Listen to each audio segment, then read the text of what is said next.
simplify 4 sub 7 minus sub 63 plus sub 28. We cannot simplify them because their surds are not the same. First, you must know the perfect squares. Okay, perfect squares are 1, 4, 9, 16, 25, 36, 86. These are perfect squares. You should be able to know them from 1 to 100 offhand in your meta math. Alright, we're going to simplify each of them. This one has no much factor, so we go to 63. So what is the factors of 63?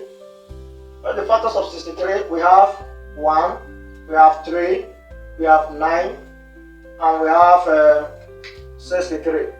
Now, among these factors, which one is the perfect square here? The perfect square is 9. So that means we are going to have so 9 times, which surd again? That will give us, so 7 times 9 will give us 63. So we have 7 here. Alright? And this 9 is a perfect square. What is perfect square?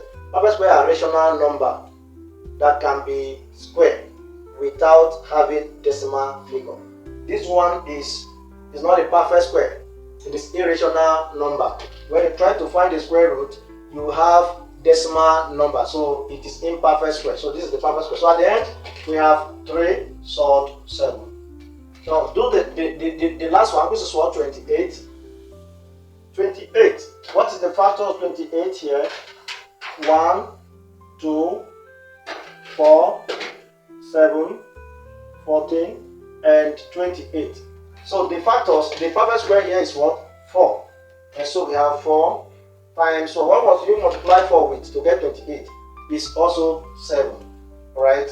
You have 7 equals to now 2 surd 7. Now bring everything together. You have 4 surd 7 minus this, right? This is what? 3 surd 7 plus this. This is what? 2 surd 7.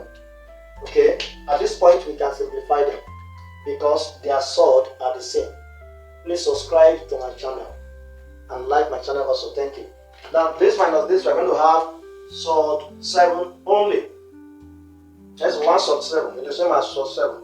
Then plus 2 surd 7. At the end we have 3 surd 7.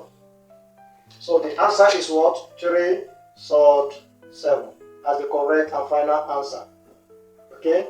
The answer is 3 surd 7. Thank you.